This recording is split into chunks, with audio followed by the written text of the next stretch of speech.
Hi friends, previous audiobook completed chapter 7, தடைகளிலிருந்து மீளுதல், overcoming obstacles. Today we are moving to 8th and 9th lesson and conclusion of this world famous book, Rich Dad, Poor Dad. In this part, we are hearing chapter 8, துவக்குதல், and chapter 9, இன்னும் அதிகமாக வேண்டுமா, நீங்கள் செய்யக்கூடிய சில விஷயங்கள், and conclusion, முடிவுரை. This is another powerful lesson and final lesson which can truly change our financial mindset. Let's begin. அத்தியாயம் 8 துவக்குதல். தங்கம் எல்லா இடங்களிலும் இருக்கிறது. அதை பார்ப்பதற்கு பெரும்பாலான மக்கள் பயிற்றுவிக்கப்படவில்லை. செல்வத்தை கைவசப்படுத்துவது எனக்கு சுலபமாக இருந்தது என்று கூற எனக்கு ஆசைதான், ஆனால் அது உண்மையல்ல.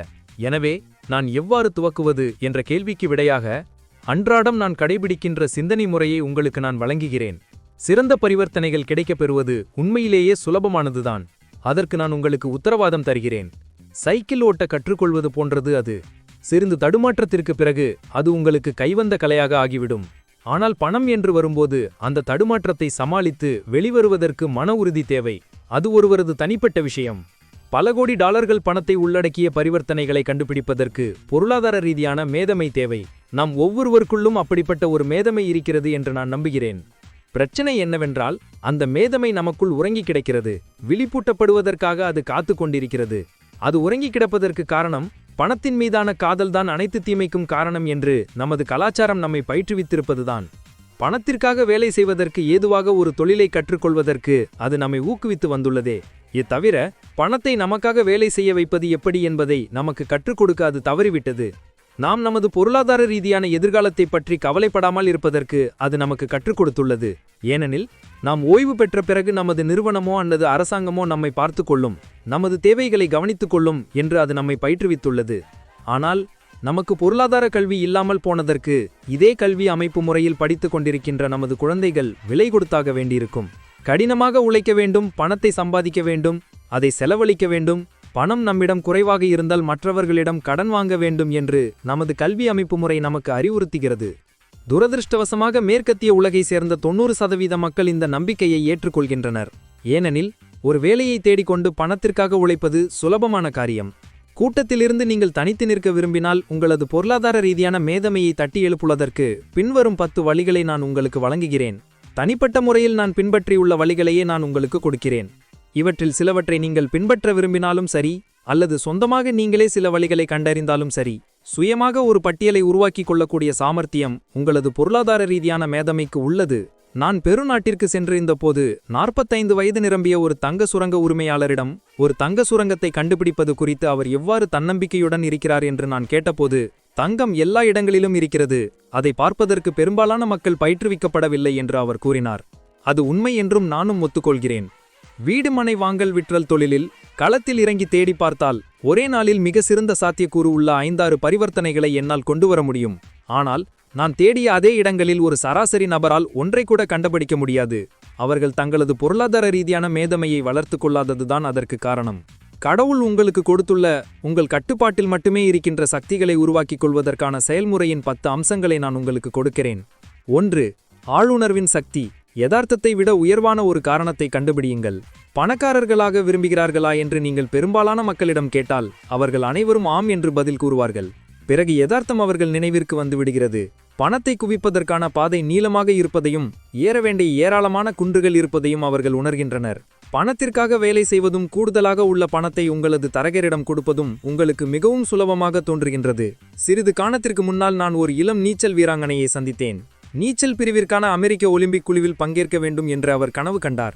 ஆனால் ஒவ்வொரு தினமும் அதிகாலை 4 மணிக்கு எழுந்து கல்லூரிக்கு செல்வதற்கு முன் 3 மணி நேரம் தான் நீச்சல் பயிற்சி செய்ய வேண்டியிருக்கும் என்ற யதார்த்தத்தை அவர் எண்ணினார்.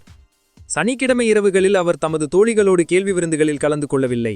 அவர் நன்றாக படித்து சிறந்த மதிப்பெண்களை பெற வேண்டியிருந்தது. இவ்வளவு பெரிய இலக்கை நிர்ணயித்துக் கொள்வதற்கும் இத்தனை தியாகங்களை செய்வதற்கும் எது அவருக்கு உத்வேகம் அளித்தது என்று நான் கேட்டபோது, நான் எனக்காகவும் நான் நேசிக்கும் மக்களுக்காகவும் இதை செய்கிறேன். அன்புதான் தடைகளை தாண்டுவதற்கும் தியாகங்களை செய்வதற்கும் எனக்கு உதவுகிறது என்று அவர் கூறினார். ஒருவரது குறிக்கோளானது அவர் செய்ய விரும்புவதும் மற்றும் செய்ய விரும்பாததும் ஆகியவற்றை உள்ளடக்கியது ஒன்றுதான்.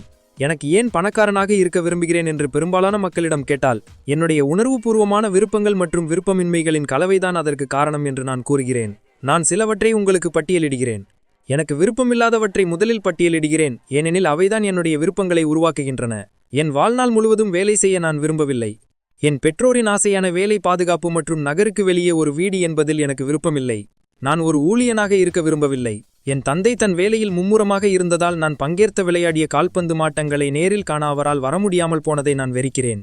தான் வாழ்நாள் முழுவதும் வேலை செய்த அவர் இறந்தபோது அவர் எதற்காக வேலை செய்தாரோ அதன் பெரும் பகுதியை அரசாங்கம் எடுத்துக்கொண்டதை நான் வெறுக்கிறேன். தான் கடினமாக உழைத்து சம்பாதித்தவற்றை அவரது மரணத்திற்கு பிறகு தனது சந்ததியினருக்கு அவரால் கொடுக்க முடியாமல் போனது. பணக்காரர்கள் அவ்வாறு செய்வதில்லை. அவர்கள் கடினமாக உழைத்து அதன் பலனை தங்களது சந்ததியினருக்கு விட்டு செல்கின்றனர். இப்போது என்னுடைய விருப்பங்களை பட்டியலிடலாம். உலகை சுற்றி வருவதற்கும் நான் விரும்புகின்ற வாழ்க்கை முறையை அனுபவிப்பதற்கும் நான் சுதந்திரமானவனாக இருக்க விரும்புகிறேன். இவற்றை நான் இளமையாக இருக்கும்போதே செய்ய விரும்புகிறேன். நான் சுதந்திரமானவனாக இருக்க விரும்புகிறேன். என்னுடைய நேரத்தையும் என்னுடைய வாழ்க்கையையும் நான் கட்டுப்படுத்த விரும்புகிறேன். என்னுடைய பணம் எனக்காக வேலை செய்ய வேண்டும் என்று நான் விரும்புகிறேன். இவைதான் என் மனதில் ஆழ பதிந்துள்ள உணர்வுபூர்வமான காரணங்கள். உங்களுடைய காரணங்கள் யாவை?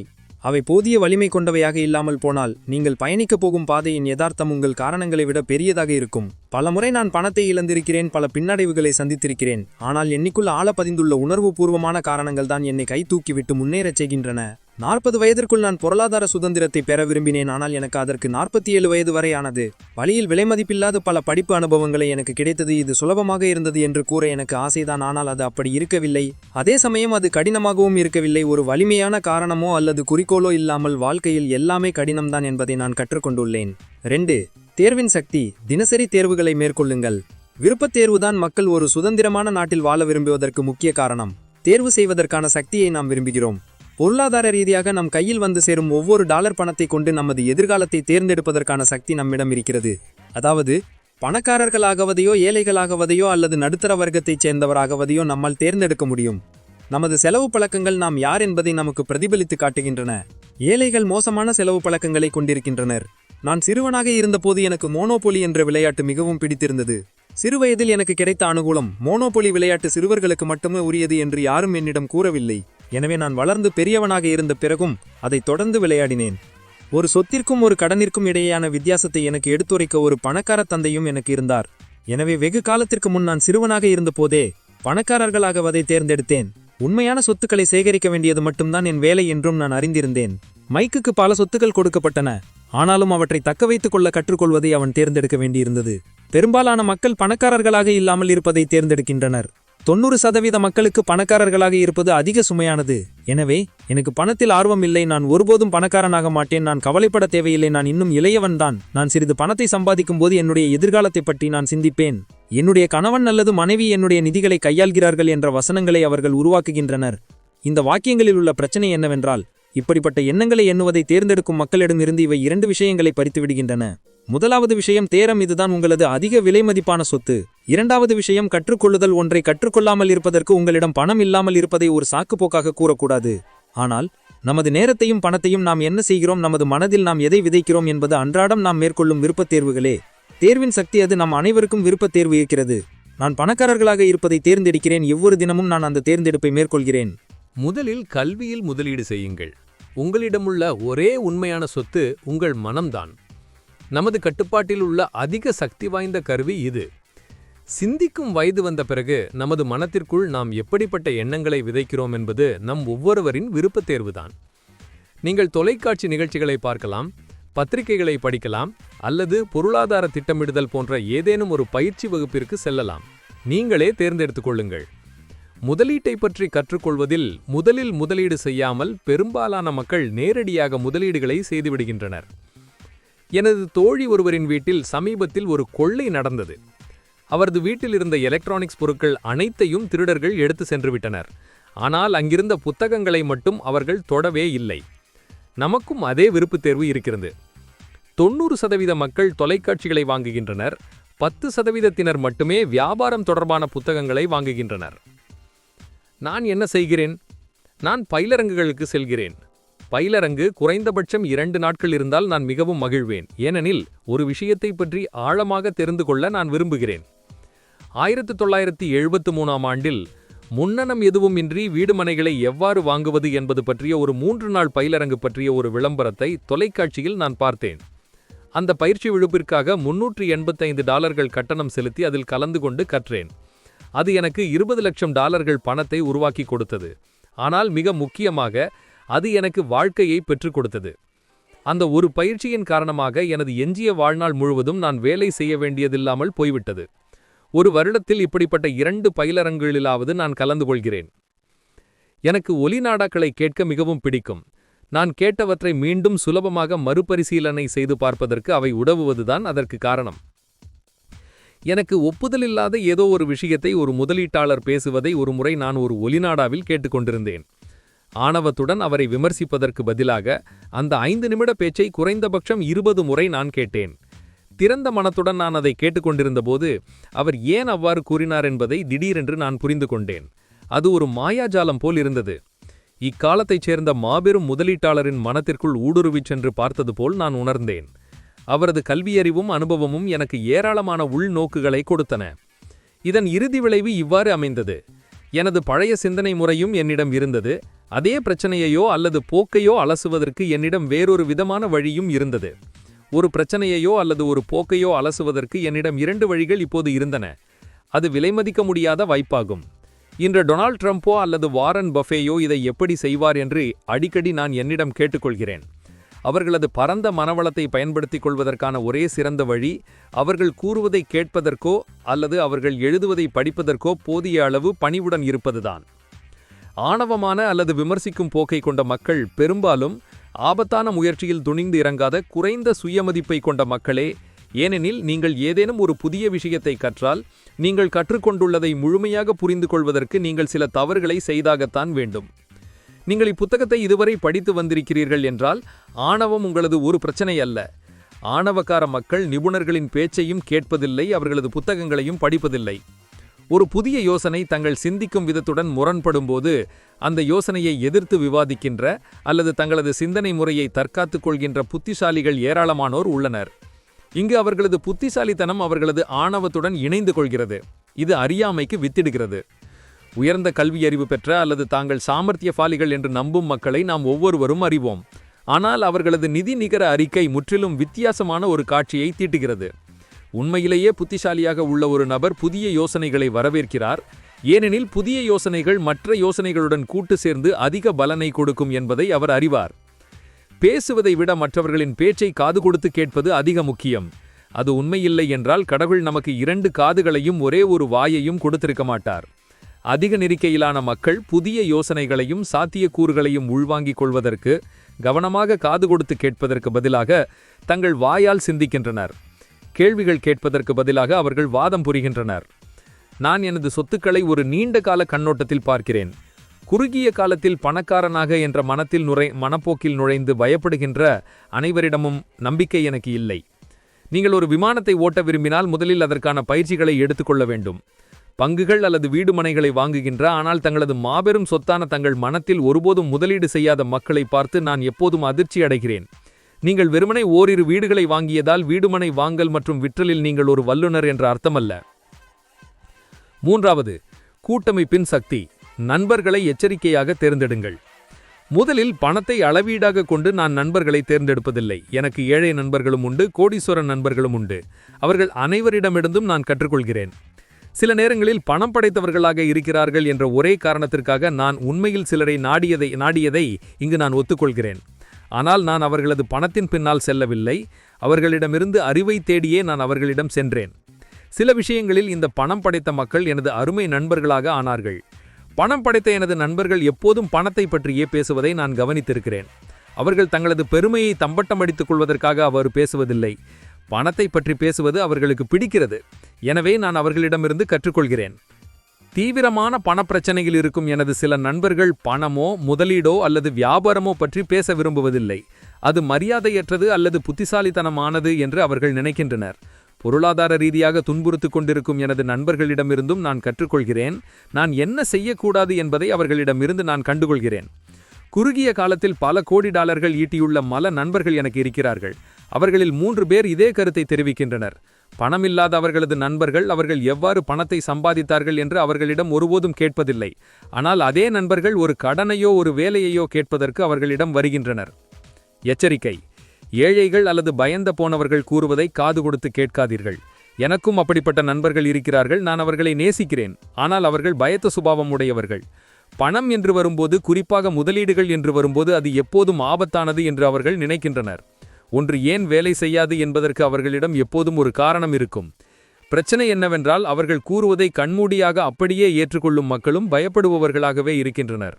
இனம் இனத்தோடு சேரும் என்ற பழைய கூற்று உண்மைதான். நீங்கள் தொலைக்காட்சியில் வியாபாரம் தொடர்பான நிகழ்ச்சிகளை பார்த்தீர்கள் என்றால், சில நிபுணர்கள் தோன்றுவார்கள். பங்குச்சந்தை வீழ்ச்சியடைகிறது என்று ஒருவர் கூறுவார், அது கொழிக்கப் போகிறது என்று இன்னொருவர் கூறுவார். நீங்கள் சாமர்த்தியமானவராக இருந்தால் இருவர் கூறுவதையும் கேளுங்கள், திறந்த மனத்துடன் இருங்கள், ஏனெனில் இருவரும் அர்த்தமுள்ள விஷயங்களை கூறுவார்கள். துரதிர்ஷ்டவசமாக பெரும்பாலான ஏழைகள் எதிர்மறையானவர்களின் கூற்றுக்கே செவிசாய்க்கின்றனர். ஒரு பரிவர்த்தனையை மேற்கொள்வதிலிருந்து அல்லது ஒரு முதலீட்டை செய்வதிலிருந்து என்னை தடுத்த பல நெருக்கமான நண்பர்கள் எனக்கு இருக்கிறார்கள். சில காலத்திற்கு முன்பு 6% வட்டியில் ஒரு வைப்பு திட்டம் தனக்கு கிடைத்திருந்ததாக எனது நண்பர் ஒருவர் என்னிடம் கூறினார். மாநில அரசாங்கத்திடமிருந்து 16% வட்டி எனக்கு கிடைத்ததாக நான் அவரிடம் தெரிவித்தேன். மறுநாள் எனது முதலீடு ஏன் ஆபத்தானது என்பதை பற்றிய ஒரு கட்டுரையை அவர் எனக்கு அனுப்பி வைத்தார். செல்வத்தை உருவாக்குவதில் மிக கடினமான விஷயங்களில் ஒன்று கூட்டத்தோடு கூட்டமாக போகாமல் இருப்பதுதான். இதுதான் பங்குச்சந்தையில் கடைசி நேரத்தில் முதலீடு செய்பவர்களுக்கு இழப்பு ஏற்படுகிறது. சாமர்த்தியமான முதலீட்டாளர்கள் ஒரு வாய்ப்பை தவறவிட்டால் இன்னொரு வாய்ப்பிற்காக பொறுமையாக காத்திருப்பார்கள். இது பெரும்பாலான முதலீட்டாளர்களுக்கு கடினமான விஷயம். ஏனெனில் பிரபலமற்ற ஒரு நிறுவனத்தின் பங்கை வாங்குவது அச்சுறுத்துவதாக இருக்கிறது. பயத்து சுபாவமுடைய முதலீட்டாளர்கள் ஆட்டு மந்தை போக்கை கொண்டவர்கள், அல்லது அவர்களது பேராசை அவர்களை படுகொழியில் தள்ளுகிறது. ஏனெனில் அறிவார்ந்த முதலீட்டாளர்கள் தங்களது லாபங்களை முதலிலேயே தீர்த்து விடுகின்றனர். பிரபலமற்ற நிறுவனத்தின் பங்குகளை அறிவார்ந்த முதலீட்டாளர்கள் வாங்குகின்றனர்.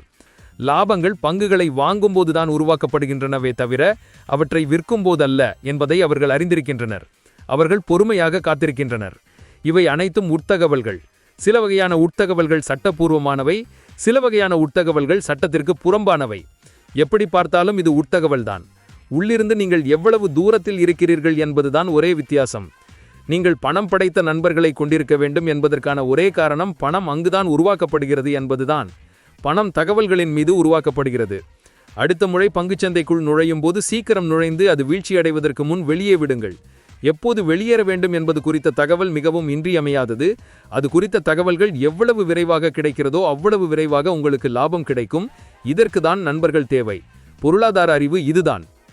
4. விரைவாக கற்பதன் சக்தி. ஒரு சூத்திரத்தில் திறமை பெற்ற பிறகு ஒரு புதிய சூத்திரத்தை கற்றுக்கொள்ளுதல். ரொட்டி தயாரிக்க வேண்டுமென்றால் அதை தயாரிப்பவர் ஒரு சமையல் குறிப்பை பின்பற்றுவார். அது எழுத்து வடிவில் இருந்தாலும் சரி அல்லது அவரது நினைவில் இருந்தாலும் சரி, அதில் பெரிய வித்தியாசம் எதுவும் கிடையாது. பணத்தை உருவாக்குவதிலும் இது உண்மைதான். நீங்கள் எதை கற்றுக்கொள்கிறீர்கள் என்பதில் எச்சரிக்கையாக இருங்கள். ஏனெனில் உங்கள் மனதில் நீங்கள் எதை விதைக்கிறீர்களோ அதுவாகவே நீங்கள் ஆகிவிடுகிறீர்கள். எடுத்துக்காட்டாக, நீங்கள் சமையல் கலையை கற்றால் சமையல் செய்ய முற்படுவீர்கள். நீங்கள் தொடர்ந்து சமைக்க விரும்பாவிட்டால் வேறு ஏதேனும் ஒன்றை நீங்கள் கற்றுக்கொள்ள வேண்டும். பணத்தை பொறுத்தவரை பெரும்பாலான மக்களிடம் பொதுவாக ஒரே ஒரு அடிப்படை சூத்திரம் மட்டுமே இருக்கிறது. பணத்திற்காக உழையுங்கள் என்று பள்ளியில் அவர்கள் கற்றுக்கொண்டதுதான் அது. ஒவ்வொரு நாளும் கோடிக்கணக்கான மக்கள் காலையில் எழுந்து வேலைக்கு சென்று பணத்தை சம்பாதித்து கட்டணங்களை செலுத்தி வங்கி கணக்கை சரிபார்த்து சில பரஸ்பர நிதிகளை வாங்கி மீண்டும் வேலைக்கு செல்வதுதான் உலகில் அன்றாடம் நடைபெறும் விஷயமாகும். இதுதான் அடிப்படை சூத்திரம். நீங்கள் செய்து கொண்டிருக்கும் வேலை உங்களுக்கு அலுப்பூட்டினாலோ அல்லது நீங்கள் போதுமான பணத்தை சம்பாதித்துக் கொண்டிருக்கவில்லை என்றாலோ பணத்தை உருவாக்குவதற்கு நீங்கள் பயன்படுத்துகின்ற சூத்திரத்தை மாற்ற வேண்டும். அவ்வளவுதான். எனக்கு 26 வயதாக இருந்தபோது கடன் தவணைகள் கட்டப்படாததால் கடன் கொடுத்த நிறுவனங்கள் தங்கள் வசம் எடுத்துக்கொண்ட வீடுகளை எவ்வாறு வாங்குவது என்ற பயிற்சி வகுப்பில் நான் கலந்து கொண்டேன். அங்கு நான் ஒரு சூத்திரத்தை கற்றேன். அதை ஒழுங்குடன் எவ்வாறு செயல்படுத்துவது என்பதுதான் அடுத்து நான் கற்றுக்கொண்ட விஷயம். பெரும்பாலான மக்கள் அங்குதான் நிறுத்திவிடுகின்றனர். நான் ஜெராக்ஸ் நிறுவனத்தில் வேலை பார்த்து கொண்டிருந்த போது 3 வருடங்கள் வேலை போக எனக்கு கிடைத்த எஞ்சிய நேரத்தை கடன் தவணைகள் கட்டப்படாததால் கடன் கொடுத்த நிறுவனங்கள் தங்கள் வசம் எடுத்துக்கொண்ட வீடுகளை வாங்கும் கலையில் திறமை பெறுவதில் நான் செலவழித்தேன். அந்த சூத்திரத்தை திறம்பட கற்றுக்கொண்ட பிறகு வேறு பிற சூத்திரங்களை நான் தேடி சென்றேன். நான் எப்போதும் ஏதேனும் ஒரு புதிய விஷயத்தை கற்றுக்கொண்டே இருந்தேன். பொருளாதார திட்டமிடுதல் மற்றும் பாரம்பரிய முதலீடுகளை வாங்குதல் போன்றவை தொடர்பான பல பயிற்சி வகுப்புகள் உள்ளூர் கல்லூரிகளிலும் சமூக கல்லூரிகளிலும் இடம்பெறுகின்றன. இவற்றில் பங்கு கொண்டு பயில்வது ஒரு நல்ல துவக்கம்தான். ஆனால் நான் எப்போதும் ஒரு விரைவான சூத்திரத்தை தேடுகிறேன். அதனால்தான் பலர் தங்கள் வாழ்நாள் முழுவதும் சம்பாதிக்கும் பணத்தை விட அதிக பணத்தை நான் ஒரே நாளில் சம்பாதித்து விடுகிறேன். வேகமாக மாறிக்கொண்டிருக்கும் இன்றைய உலகில் நீங்கள் தெரிந்து வைத்திருக்கும் விஷயங்கள் அவ்வளவு மதிப்பு வாய்ந்தவை அல்ல. ஏனெனில் அவை மிகவும் பழைய விஷயங்களே. நீங்கள் எவ்வளவு விரைவாக கற்றுக்கொள்கிறீர்கள் என்பதுதான் இங்கு முக்கியம். இந்த திறமை அதிக விலை மதிப்பு வாய்ந்தது. பணத்திற்காக வேலை பார்ப்பது என்பது குகை மனிதன் காலத்தில் தோன்றிய ஒரு பழைய சூத்திரமாகும். 5. சுய ஒழுக்கின் சக்தி. முதலில் உங்களுக்கு கொடுக்க வேண்டியதை கொடுத்துக் கொள்ளுங்கள். உங்களை உங்கள் கட்டுப்பாட்டிற்குள் உங்களால் கொண்டு வர முடியவில்லை என்றால் பணக்காரராக ஆவதற்கு முயற்சிக்காதீர்கள். முதலீடு செய்து பணத்தை உருவாக்கி இறுதியில் அதை இழப்பதில் எந்த அர்த்தமும் இல்லை. லாட்டரி குழுக்களில் கோடிக்கணக்கான டாலர்கள் பரிசு பெற்றவர்கள் விரைவில் ஆண்டிகளாக ஆவதற்கு அவர்களிடம் சுய ஒழுக்கு இல்லாததுதான் காரணம். ஒரு ஊதிய உயர்வு கிடைத்தவுடனேயே ஒரு புதிய கார் வாங்குவதோ அல்லது ஒரு உல்லாச பயணம் மேற்கொள்வதோ கூட சுய ஒழுக்கின்மையால்தான். நான் கூறுகின்ற 10 அம்சங்களில் எது மிக முக்கியமானது என்று கூறுவது கடினம்தான். ஆனால் இந்த 5வது அம்சம் ஏற்கனவே உங்களிடம் இல்லை என்றால் கற்றுக்கொள்வதற்கு இதுதான் மிகவும் கடினமான அம்சமாகும். தனிப்பட்ட சுய ஒழுக்குதான் பணக்காரர்களையும் ஏழைகளையும் பிரிக்கின்ற முதல் காரணியாகும். சுருக்கமாக கூறினால், குறைந்த சுய மதிப்பு மற்றும் பொருளாதார அழுத்தத்திற்கு குறித்த குறைந்த சகிப்புத்தன்மையும் கொண்டவர்களால் ஒருபோதும் பணக்காரர்களாக ஆக முடியாது. நான் முன்பே கூறியது போல, உலகம் உங்களை பந்தாடும் என்ற ஒரு படிப்பினையை என் பணக்கார தந்தை எனக்கு கற்றுக் கொடுத்தார். உலகம் மக்களை பந்தாடுவதற்கு காரணம் தனிநபர்களிடம் உள்ளார்ந்த கட்டுப்பாடும் ஒழுக்கமும் இல்லாதது. நான் கற்றுக் கொடுக்கின்ற தொழில்முனைவோர் வகுப்புகளில் தங்கள் சேவைகள், பொருட்கள் அல்லது இணையதளத்தின் மீது கவனம் செலுத்தாமல் இருக்குமாறும் நிர்வாகத் திறமைகளை வளர்த்துக் கொள்வதில் கவனம் செலுத்துமாறும் மக்களுக்கு தொடர்ந்து அறிவுறுத்தி வருகிறேன். உங்களுடைய சொந்த வியாபாரத்தை தொடங்குவதற்கு தேவையான 3 முக்கிய நிர்வாகத் திறமைகள் இவையாகும். பணவரவு செலவு நிர்வாகம், மக்கள் நிர்வாகம், தனிப்பட்ட நேர நிர்வாகம். இந்த 3 நிர்வாகத் திறமைகளும் தொழில் முனைவோர்களுக்கு மட்டுமல்லாமல் எல்லோருக்கும் தேவையானவையே. ஒரு தனிநபராகவோ அல்லது ஒரு குடும்பம், ஒரு வியாபாரம், ஒரு தொண்டு நிறுவனம், ஒரு நகரம் அல்லது ஒரு நாட்டின் ஒரு பகுதியாக நீங்கள் வாழும் விதத்தில் இந்த 3 நிர்வாகத் திறமைகளும் அதிக அர்த்தமுள்ளதாக பரிணமிக்கின்றன. சுய ஒழுக்கில் திறம்படைத்தவராக மாறுவதன் மூலம் இந்த 3 திறமைகளும் மெருகூட்டப்படுகின்றன. முதலில் உங்களுக்கு கொடுக்க வேண்டியதை கொடுத்துக் கொள்ளுங்கள் என்ற ஆலோசனையை நான் அவ்வளவு சாதாரணமாக எடுத்துக்கொள்ளவில்லை. முதலில் உங்களுக்கு கொடுக்க வேண்டியதை கொடுத்துக் கொள்ளுங்கள் என்ற வாக்கியம் ஜார்ஜ் கிளாசன் எழுதிய தி ரிச்சஸ்ட் மேன் இன் பாபிலோன் என்ற புத்தகத்தில் இடம்பெற்றுள்ளது. அப்புத்தகத்தின் பிரதிகள் கோடிக்கணக்கில் விற்பனையாகியுள்ளன.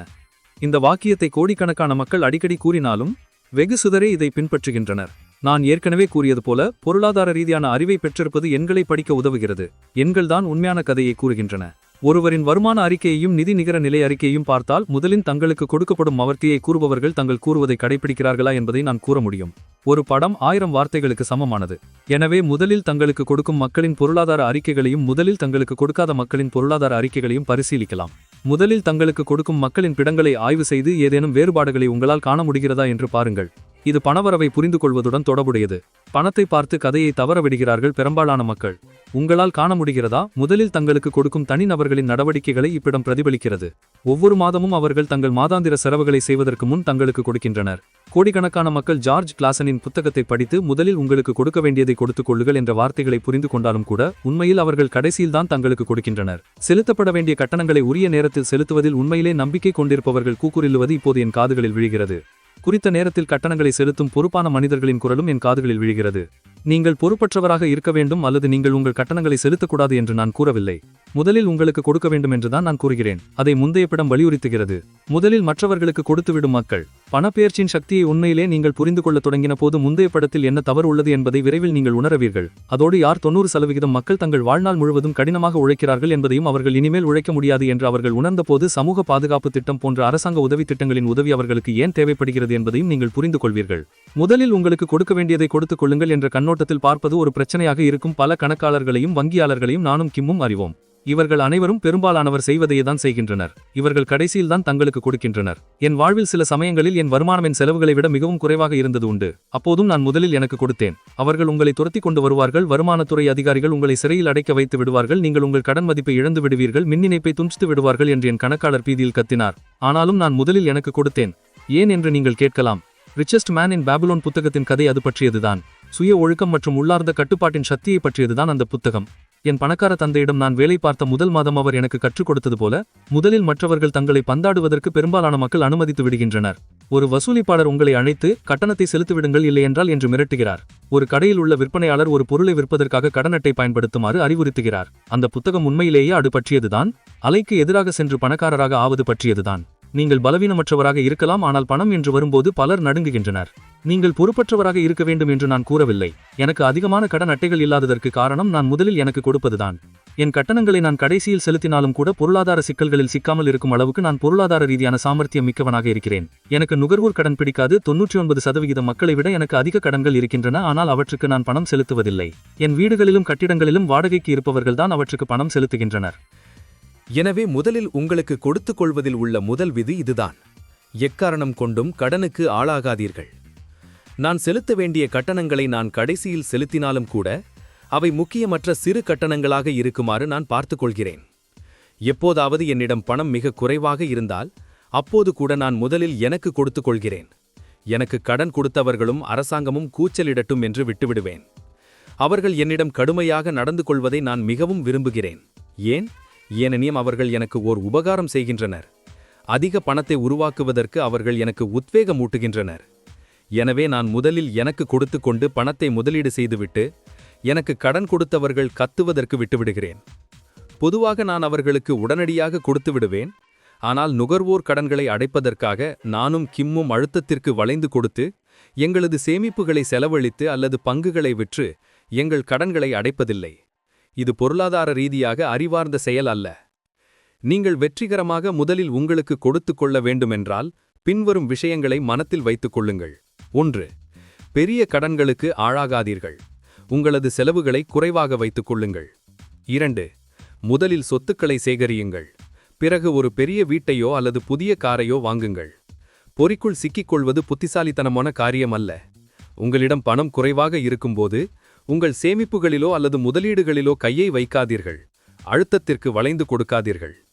அதிக பணத்தை உருவாக்குவதற்கான புதிய வழிகளை கண்டுபிடிப்பதற்கு உங்களது பொருளாதார ரீதியான மேதமைக்கு உத்வேகமூட்ட அந்த அழுத்தத்தை பயன்படுத்திக் கொள்ளுங்கள்.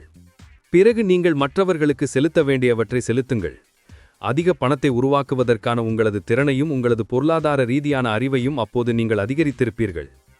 பல சமயங்களில் நான் கடினமான பொருளாதார சிக்கல்களில் மாட்டிக்கொண்டிருக்கிறேன். அந்த சமயங்களில் நான் என் மூளையை பயன்படுத்தி அதிக வருவாயை உருவாக்கியிருக்கிறேன். அதோடு என் சொத்துக்களையும் பாதுகாத்திருக்கிறேன். எனது கணக்காளரோ ஓடிச் சென்று ஒளிந்து கொண்டு விடுவார். ஏழைகள் மோசமான பழக்கங்களை கொண்டுள்ளனர். எடுத்த உடனேயே சேமிப்பில் கை வைப்பது ஒரு பொதுவான மோசமான பழக்கம். சேமிப்புகள் அதிக பணத்தை உருவாக்குவதற்கு மட்டுமே பயன்படுத்த வேண்டியவை, கட்டணங்களை செலுத்துவதற்கு உரியவை அல்ல என்பதை பணக்காரர்கள் அறிவார்கள். பொருளாதார ரீதியான அழுத்தத்தை நீங்கள் விரும்பவில்லை என்றால் உங்களுக்கு பலனளிக்கக்கூடிய ஒரு சூத்திரத்தை கண்டுபிடியுங்கள். உங்களது செலவுகளை குறைத்து உங்கள் பணத்தை வங்கியில் சேமித்து அளவுக்கு அதிகமான வருமான வரியை செலுத்தி பாதுகாப்பான பரஸ்பர நிதிகளை வாங்கி சராசரி மக்களின் பிரமாணத்தை மேற்கொள்வது ஒரு நல்ல சூத்திரம். ஆனால் இது முதலில் உங்களுக்கு கொடுத்துக் கொள்ளுங்கள் என்று விதியை மீறிவிடுகிறது. சுயதியாகத்தையோ அல்லது பொருளாதாரத்திலிருந்து விலகி இருப்பதையோ இவ்விதி ஊக்குவிக்கவில்லை. முதலில் நீங்கள் உங்களுக்கு கொடுத்துக் கொள்ள வேண்டும், பிறகு பட்டினி கிடக்க வேண்டும் என்பது இதற்கு அர்த்தம் அல்ல. வாழ்க்கை மகிழ்ச்சியாக அனுபவிக்கப்பட வேண்டிய ஒன்றுதான். உங்களது பொருளாதார ரீதியான மேதமையை நீங்கள் பயன்படுத்திக் கொண்டால் வாழ்வின் அனைத்து நல்ல விஷயங்களும் உங்களுக்கு கிடைக்கும். நீங்கள் பணக்காரராக ஆகலாம், செலுத்த வேண்டிய கட்டணங்களை செலுத்தலாம். பொருளாதார ரீதியான அறிவு என்பது அதுதான். 6. நல்ல ஆலோசனையின் சக்தி. உங்களது தரகர்களுக்கு நல்ல ஊக்கத்தொகையை கொடுங்கள். சிலர் யாருடைய உதவியுமின்றி தங்கள் வீடுகளை தாங்களே விற்க முயன்றுவார்கள். ஆனால் இதற்கு நேரெதிரான அணுகுமுறையை எடுப்பதற்கு என் பணக்கார தந்தை எனக்கு கற்றுக் கொடுத்தார். ஒரு தொழிலில் நிபுணர்களாக இருப்பவர்களுக்கு நல்ல தொகையை கொடுத்து அவர்களது உதவியை பெற்றுக்கொள்ள வேண்டும் என்பது அவரது கொள்கையாக இருந்தது. நானும் அதே கொள்கையை ஸ்வீகரித்துக் கொண்டுள்ளேன். இன்று நான் அதிக பணம் கொடுத்து வழக்கறிஞர்களையும் கணக்காளர்களையும் வீடுமனை தரகர்களையும் பங்கு தரகர்களையும் வேலைக்கு அமர்த்தியுள்ளேன். ஏன்? அவர்கள் உண்மையிலேயே மிகச்சிறந்த தொழில்முறை ஊழியர்களாக இருந்தால் அவர்களது சேவை உங்களுக்கு பெரும் பணத்தை சம்பாதித்து கொடுக்க வேண்டும். அவர்கள் எவ்வளவு அதிக பணத்தை சம்பாதிக்கிறார்களோ அதைவிட பல மடங்கு அதிக பணத்தை நீங்கள் சம்பாதிப்பீர்கள். நாம் தகவல் யுகத்தில் வாழ்கிறோம். தகவல் விலை மதிப்பிட முடியாதது. ஒரு நல்ல தரகர் என்றால் உங்களுக்கு தகவல்களை வழங்குவதோடு உங்களுக்கு கற்றுக் கொடுப்பதற்கும் நேரத்தை செலவிட வேண்டும். இத்தகைய சேவைகளை செய்கின்ற நிறைய தரகர்கள் எனக்கு கிடைத்துள்ளனர். என்னிடம் பணம் மிக குறைவாக இருந்தபோது அல்லது பணமே இல்லாத போது கூட இவர்களில் சிலர் எனக்கு கற்றுக் கொடுத்துள்ளனர். நான் இன்றும் அவர்களோடு இருக்கிறேன். அவர்கள் கொடுக்கும் தகவல்களை வைத்து நான் சம்பாதிக்கும் பணத்தை ஒப்பிடும்போது அவர்களுக்கு நான் கொடுக்கும் பணம் ஒரு சிறு தொகை. எனது வீடுமனை தரகர்களும் பங்கு தரகர்களும் அதிக பணம் சம்பாதிக்கும்போது எனக்கு அது மிகவும் மகிழ்ச்சியாக அளிக்கிறது. ஏனெனில் நான் அதைவிட பல மடங்கு அதிக பணம் சம்பாதிக்கிறேன் என்று அர்த்தம். ஒரு நல்ல தரகர் எனக்கு பணத்தை சம்பாதித்து கொடுப்பதோடு என் நேரத்தையும் மிச்சப்படுத்துகிறார். என் தரகர் கொடுத்த தகவலின் அடிப்படையில் நான் $9,000 கொடுத்து ஒரு காலி நிலத்தை வாங்கி உடனடியாக அதை $25,000 மேலான தொகைக்கு விற்று ஒரு புதிய கார் வாங்கினேன் என்பது இதற்கு எடுத்துக்காட்டாகும். பங்குச்சந்தையை பொறுத்தவரை ஒரு தரகர்தான் என் கண்களும் காதுகளும். எனக்கு பதிலாக அவர்கள் ஒவ்வொரு நாளும் அங்கு செல்கிறார்கள். அந்த நேரத்தில் நான் கோல்ஃப் விளையாடலாம். தங்கள் சொந்த முயற்சியில் தங்கள் வீடுகளை விற்கும் மக்கள் தங்கள் நேரத்தை அவ்வளவாக மதிப்பதில்லை. அவர்கள் தரகு தொகையை கொடுக்க விரும்பவில்லை. ஆனால் அந்த பணத்தை மிச்சப்படுத்துவதற்கு பதிலாக அந்த நேரத்தில் என்னால் அதிக பணத்தை சம்பாதிக்க முடியும் அல்லது என் பிரியத்திற்கு உரியவர்களோடு அந்த நேரத்தை என்னால் செலவழிக்க முடியும். பெரும்பாலான ஏழைகளும் நடுத்தர வர்க்க மக்களும் உணவகங்களில் யாப்பிட்டு 15 முதல் 20% டிப்ஸ் வைப்பதற்கு யோசிப்பதில்லை, அந்த உணவகங்களின் சேவை மோசமாக இருந்தாலும் கூட. ஆனால் தரகர்களுக்கு 3 முதல் 7% கொடுக்க அவர்கள் முன்வருவதில்லை. செலவுகள் பகுதியில் உள்ள மக்களுக்கு டிப்ஸ் கொடுக்க தயங்க மாட்டார்கள், ஆனால் சொத்துகள் பகுதியில் உள்ள மக்களுக்கு பணம் கொடுக்க அவர்கள் விரும்பவில்லை. இது பொருளாதார ரீதியான அறிவு அல்ல.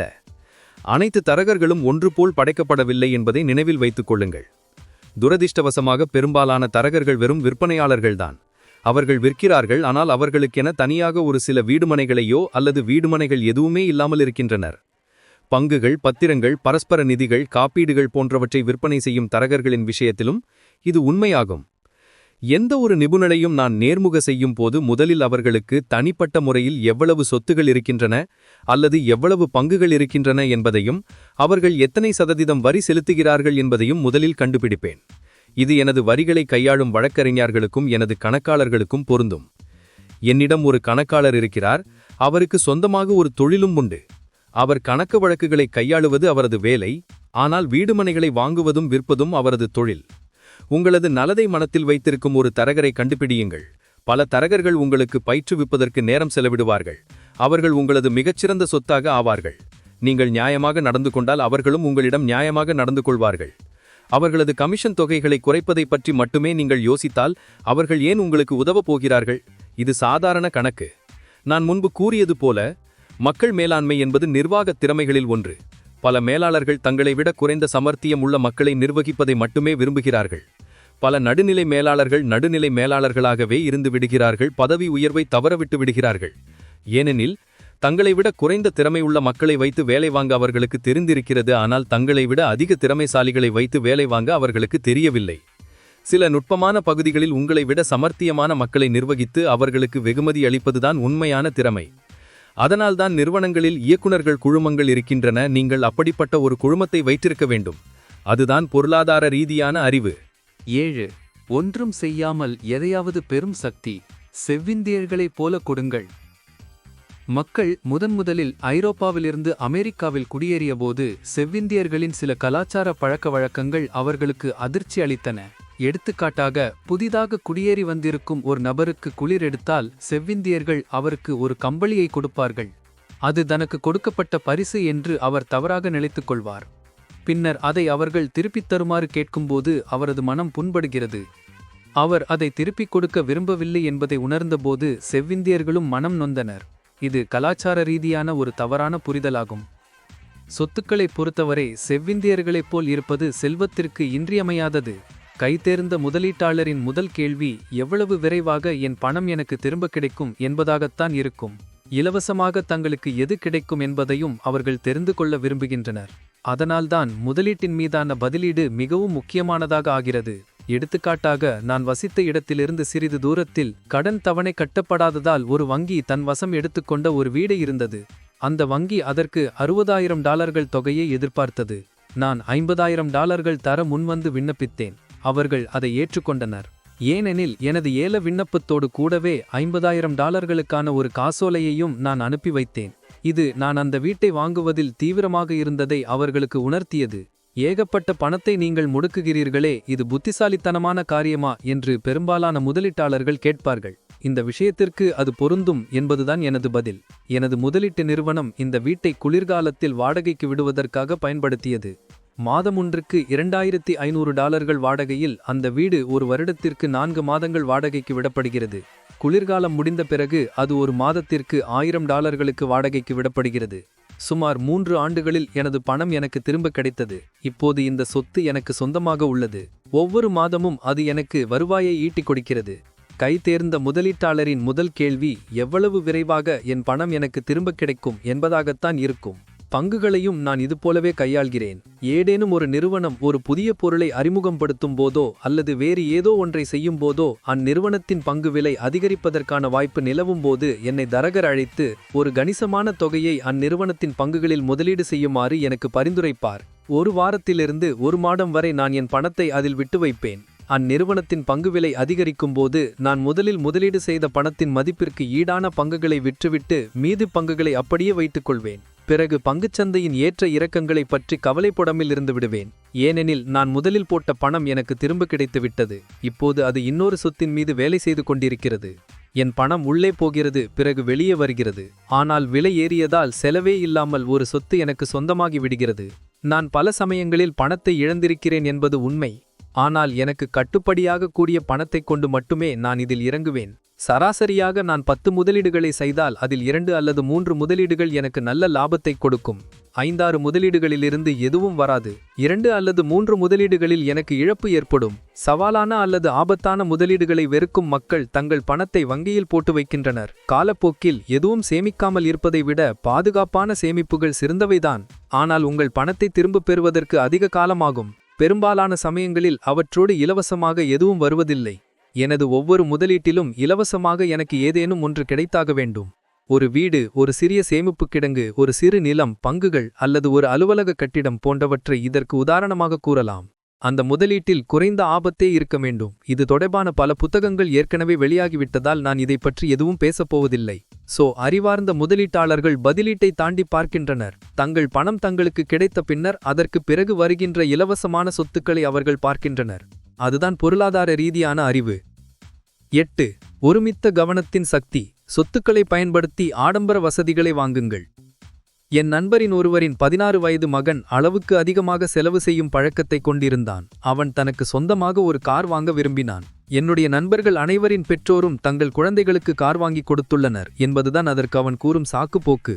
அவன் தன்னுடைய சேமிப்பிலிருந்து பணத்தை எடுத்து தான் வாங்க இருந்த காருக்கான முன்பணமாக அதை பயன்படுத்த விரும்பினான். அது விஷயமாக அவரது தந்தை என்னை பார்த்து பேச வந்தார். அவன் தன்னுடைய சேமிப்பிலிருந்து பணத்தை எடுத்து கார் வாங்க நான் அனுமதிக்க வேண்டுமா அல்லது நானே அவனுக்கு ஒரு காரை வாங்கி கொடுத்து விட வேண்டுமா? நீங்கள் என்ன பரிந்துரைக்கிறீர்கள் என்று என்னிடம் கேட்டார். குறுகிய காலத்திற்கு இது அவனுடைய அழுத்தத்திலிருந்து அவனுக்கு நிவாரணம் அளிக்கும். ஆனால் காலப்போக்கில் நீங்கள் அவனுக்கு எதை கற்றுக் கொடுத்திருப்பீர்கள்? கார் வாங்க வேண்டும் என்ற அவனுடைய ஆசையை பயன்படுத்தி ஏதேனும் ஒன்றை அவன் கற்றுக்கொள்வதற்கு அவனுக்கு உத்வேகமூட்ட முடியுமா என்று பாருங்கள் என்று நான் பதிலளித்தேன். அவரது மனதில் ஏதோ ஒரு யோசனை பளிச்சிருக்க வேண்டும் என்று நினைக்கிறேன். ஏனெனில் அவர் அங்கிருந்து புறப்பட்டு தன் வீட்டை நோக்கி வேகமாக சென்றார். 2 மாதங்களுக்குப் பிறகு மீண்டும் அவரை நான் சந்தித்தேன். உங்கள் மகன் ஒரு புதிய கார் வாங்கிவிட்டாரா என்று கேட்டேன். இல்லை, ஆனால் கார் வாங்குவதற்கு நான் அவனுக்கு $3000 கொடுத்தேன். தன்னுடைய கல்லூரி படிப்பிற்காக அவன் சேமித்து வைத்திருக்கும் பணத்திலிருந்து கார் வாங்குவதற்கு நான் கொடுத்த பணத்தை பயன்படுத்திக் கொள்ளுமாறு அவனிடம் கூறினேன். நீங்கள் தாராள மனமுடையவர்தான் என்று நான் கூறினேன். உண்மையில் அப்படி இல்லை. கூடவே நான் ஒரு நிபந்தனையும் விதித்தேன். அது என்ன என்று கேட்டேன். முதலில் நாங்கள் உங்களுடைய கேஷ் ஃப்ளோ விளையாட்டை விளையாடினோம். பிறகு பணத்தை புத்திசாலித்தனமாக பயன்படுத்துவதை பற்றி நாங்கள் நீண்ட நேரம் கலந்துரையாடினோம். அதன் பிறகு வால் ஸ்ட்ரீட் ஜர்னல் பத்திரிகையையும் பங்குச்சந்தை பற்றிய சில புத்தகங்களையும் நான் அவனுக்கு கொடுத்தேன். பிறகு என்ன நடந்தது என்று நான் கேட்டேன். அவன் கார் வாங்குவதற்கு நான் கொடுத்த $3000 பணம் இனி அவனுடையதுதான். ஆனால் அவன் அதை கொண்டு நேரடியாக ஒரு கார் வாங்கக்கூடாது. ஒரு பங்குதாரரை கண்டுபிடித்து பங்குகளை வாங்கவும் விற்கவும் அந்த பணத்தை அவன் பயன்படுத்தக்கூடும். அந்த $3000 பணத்தை அவன் $6000 மாற்றும்போது அதில் $3000 கொண்டு அவன் கார் வாங்கிக் கொள்ளலாம். மீதி $3000 மீண்டும் தன் கல்லூரி படிப்பிற்கான சேமிப்பு கணக்கில் போட்டு வைக்க வேண்டும் என்று அவனிடம் நிபந்தனை விதித்தேன். பிறகு என்ன நடந்தது என்று நான் கேட்டேன். பங்கு வர்த்தகத்தில் வெகு சீக்கிரத்தில் அவனுக்கு அதிர்ஷ்டம் கிடைத்தது. ஆனால் சில நாட்களில் அவன் எல்லாவற்றையும் இழந்துவிட்டான். இன்று அவனிடம் $1000 மட்டுமே மிஞ்சியுள்ளது. ஆனால் அவனது ஆர்வம் அதிகரித்துள்ளது. நான் அவனுக்கு வாங்கிக் கொடுத்த அனைத்து புத்தகங்களையும் அவன் படித்து விட்டான்.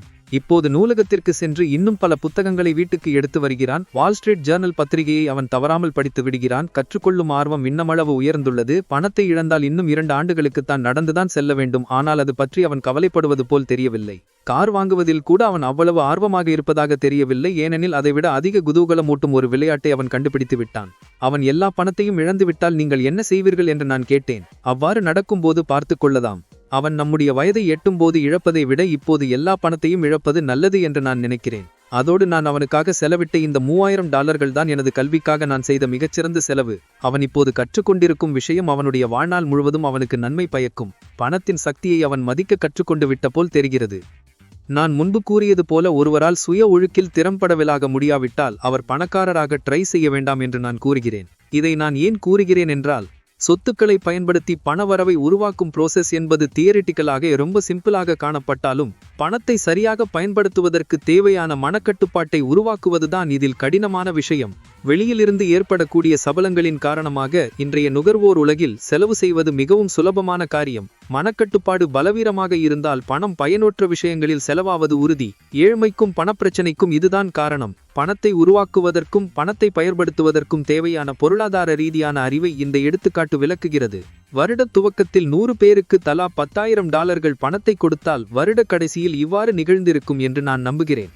80 பேரிடம் எதுவும் மிஞ்சியிருக்காது. உண்மையில் புதிய கார், குளிர்சாதன பெட்டி அல்லது வேறு பிற சாதனங்கள் வாங்குவதற்கோ அல்லது ஒரு விடுமுறையில் செல்வதற்கோ முன்பணம் செலுத்தி அவர்கள் அதிக கடனுக்கு ஆளாகியிருப்பார்கள். 16 பேர் தங்களுக்கு கொடுக்கப்பட்ட $10,000 பணத்தை 5லிருந்து 10% வரை அதிகரித்திருப்பார்கள். 4 பேர் அதை $20,000 மாற்றியிருப்பார்கள் அல்லது பல கோடி டாலர்களாக மாற்றியிருப்பார்கள். பணத்திற்காக வேலை செய்ய ஒரு தொழிலை கற்றுக்கொள்ள நாம் பள்ளிக்கு செல்கிறோம். பணத்தை உங்களுக்காக வேலை செய்ய வைப்பது எப்படி என்பதையும் கற்றுக்கொள்வது அந்த அளவுக்கு முக்கியமானது என்பது எனது அபிப்பிராயம். மற்றவர்களைப் போலவே நானும் சௌகரியங்களையும் ஆடம்பர வசதிகளையும் விரும்புகிறேன். ஆனால் நான் அவற்றை கடன் கொடுத்து வாங்குவதில்லை என்பதுதான் எனக்கும் மற்றவர்களுக்கும் இடையே உள்ள வித்தியாசம். நான் ஒரு புதிய கார் வாங்க விரும்பினால் எனது வங்கியாளரை அழைத்து கடன் கேட்பது சுலபமான காரியமாக இருக்கும். கடன்கள் பகுதியில் கவனத்தை செலுத்துவதற்கு பதிலாக சொத்துக்கள் பகுதியில் நான் கவனத்தை செலுத்த விரும்புகிறேன். பொருட்கள் வாங்க வேண்டும் என்ற எனது ஆசையை நான் முதலீடு செய்ய எனது பொருளாதார ரீதியான மேதையை உத்வேகமூட்டவும் ஊக்குவிக்கவும் பயன்படுத்துவது எனது பழக்கம். இன்று பொதுவாக பணத்தை உருவாக்குவதில் கவனத்தை செலுத்துவதற்கு பதிலாக நமக்கு விருப்பமான பொருட்களை வாங்குவதற்கு பணத்தை கடன் வாங்குவதில் நாம் தீவிர கவனம் செலுத்துகிறோம். இவ்வாறு கடன் வாங்குவது குறுகிய காலம் வரை சுலபமாக இருக்கும், ஆனால் நாளடைவில் கடினமாக இருக்கும். தனி நபர்கள் என்ற நிலையிலும் ஒரு நாடு என்ற நிலையிலும் நாம் இந்த மோசமான பழக்கத்திற்கு அடிமையாகிவிட்டோம். துவக்கத்தில் சுலபமாக இருக்கும் பாதை போக போக கடினமான பாதையாக ஆகிறது. முதலில் கடினமாக இருக்கும் பாதை நாளடைவில் சுலபமான பாதையாக ஆகிறது என்பதை நினைவில் கொள்ளுங்கள். பணத்தை கட்டுப்பாட்டுடன் கையாளுவதில் திறம்படவிலாக உங்களையும் உங்கள் பிரியத்திற்குரியவர்களையும் நீங்கள் எவ்வளவு சீக்கிரம் பயிற்றுவித்துக் கொள்கிறீர்களோ அவ்வளவு தூரம் அது உங்களுக்கு நன்மை பயக்கும் மனமாக இருக்கும். பணம் என்பது ஒரு பவர்ஃபுல்லான எனர்ஜி. துரதிர்ஷ்டவசமாக பணத்தின் சக்தியை மக்கள் தங்களுக்கு எதிராக பயன்படுத்துகிறார்கள். உங்களுடைய பொருளாதார ரீதியான அறிவு குறைவாக இருந்தால் பணம் பல மார்க்கங்களில் உங்கள் கையை விட்டு போய்விடும். அது உங்களை விட சமர்த்திகாக ஆகிவிடும். பணம் உங்களை விட சமர்த்திகாக இருந்தால் நீங்கள் பணத்திற்காக உங்கள் வாழ்நாள் முழுவதும் உழைத்துக் கொண்டே இருப்பீர்கள். பணத்தை உங்களுடைய கட்டுப்பாட்டில் வைத்திருக்க வேண்டுமானால் நீங்கள் பணத்தை விட சமர்த்திகாக இருக்க வேண்டும். அப்போது அது உங்கள் கட்டளைக்கு அடிபணிந்து நடக்கும். நீங்கள் கூறுவதை அது செய்யும். பணத்திற்கு நீங்கள் அடிமையாக இருப்பதற்கு பதிலாக அது உங்கள் கட்டுப்பாட்டில் இருக்கும். அதுதான் பொருளாதார ரீதியான அறிவு. 9. கனவுகளின் சக்தி. கதாநாயகர்களை தேர்ந்தெடுங்கள். நான் சிறுவனாக இருந்தபோது வில்லி மேஸ், ஹேங்க் ஆரான், யோகி பெர்ரா போன்ற பிரபல பேஸ்பால் வீரர்களை பார்த்து பிரமித்தேன். சிறுவயதில் அவர்கள்தான் என்னுடைய கதாநாயகர்களாக இருந்தனர். நானும் அவர்களைப் போல் இருக்க விரும்பினேன். அவர்கள் கையெழுத்திட்டு கொடுத்த பேஸ்பால் அட்டைகளை நான் பொக்கிசமாக பாதுகாத்தேன்.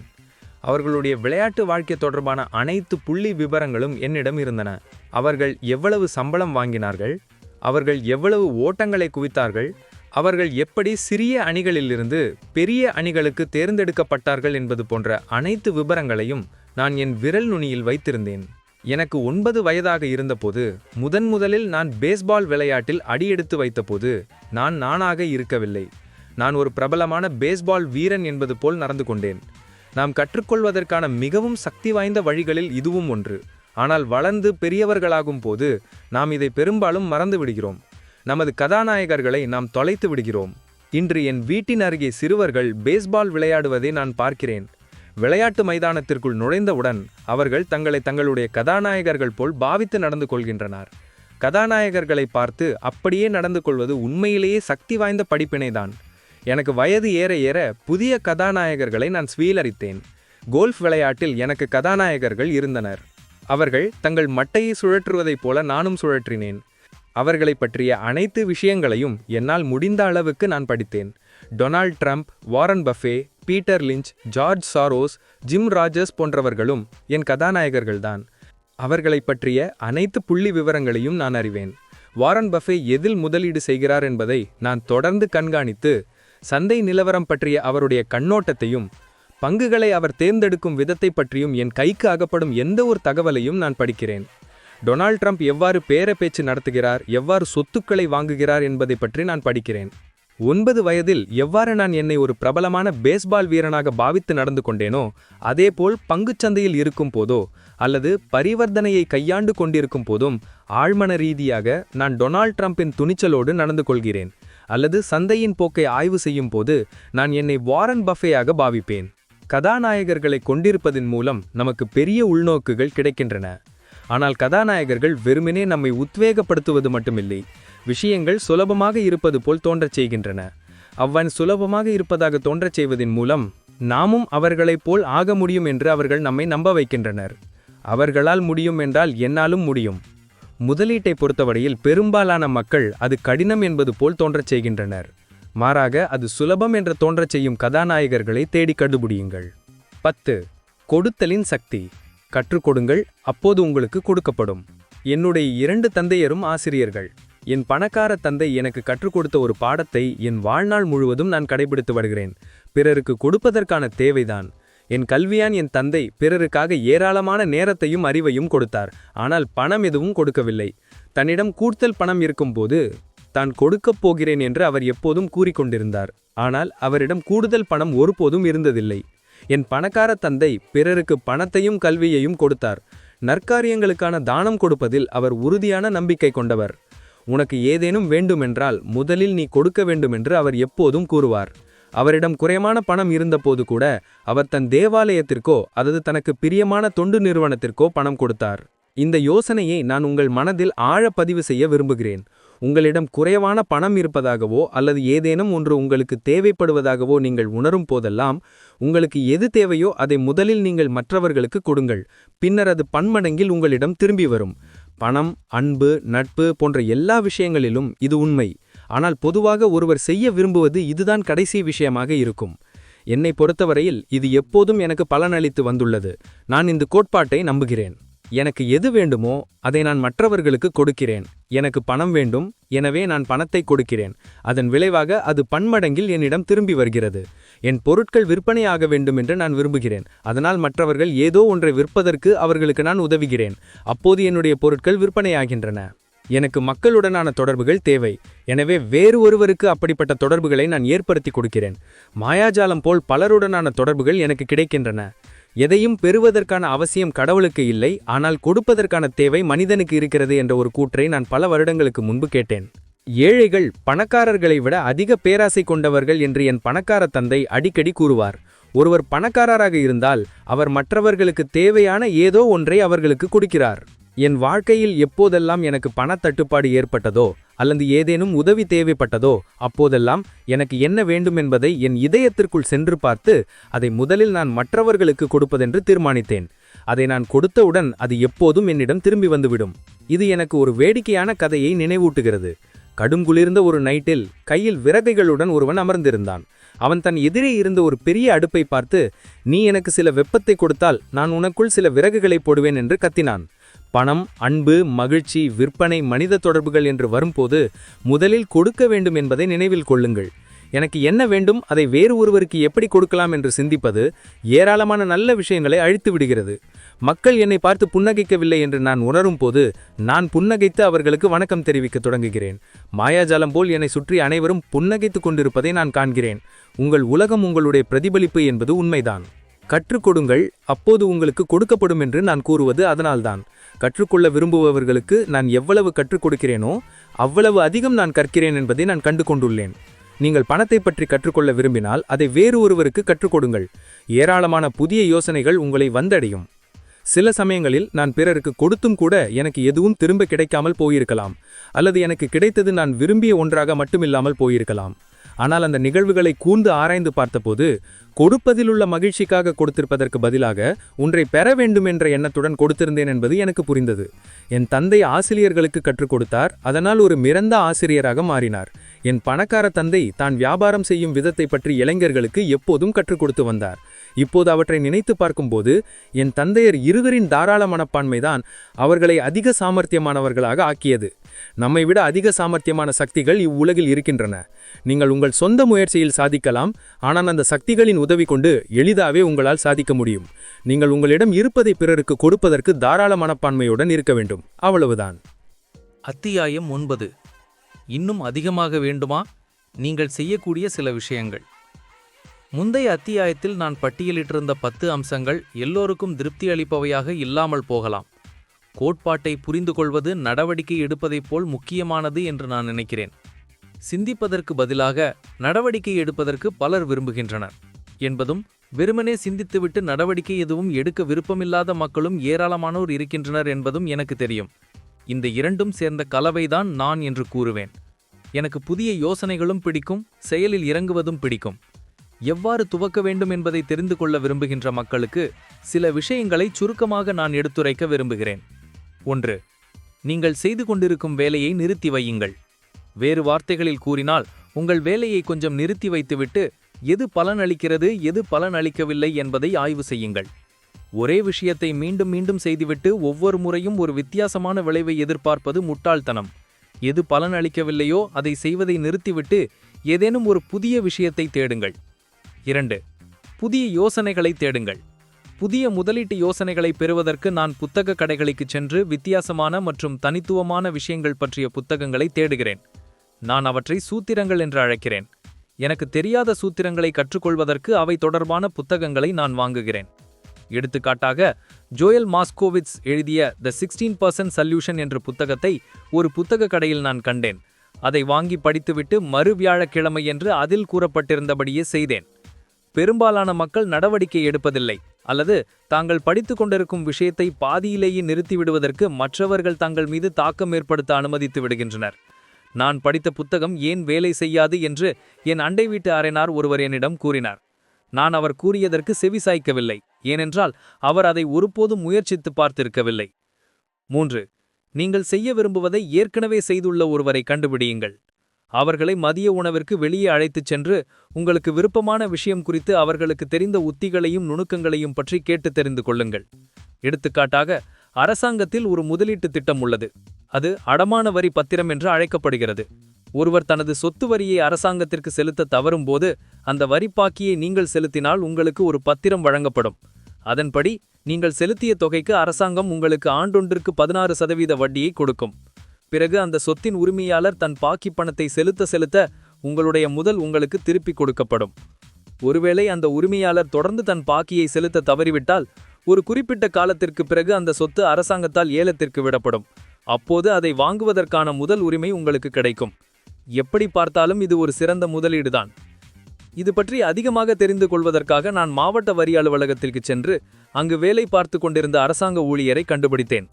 அவரும் இந்த பத்திரத்தில் முதலீடு செய்திருந்தார் என்பதை நான் கண்டறிந்தேன். உடனடியாக மதிய உணவிற்கு என்னுடன் வருமாறு அவருக்கு அழைப்பு விடுத்தேன். நாங்கள் உணவருந்திய போது அந்த முதலீடு பற்றி தனக்கு தெரிந்த விஷயங்களை என்னிடம் அவர் மகிழ்ச்சியாக பகிர்ந்து கொண்டார். மதிய நேரம் முழுவதும் அவர் அந்த முதலீடு தொடர்பான அனைத்தையும் எனக்கு காட்டினார். மறுநாள் அவரது உதவியுடன் 2 பெரிய சொத்துக்களை கண்டுபிடித்து அவற்றுக்கான வரிப்பத்திரங்களை வாங்கினேன். அவை இன்று வரை எனக்கு 16% வட்டி அளித்து வருகின்றன.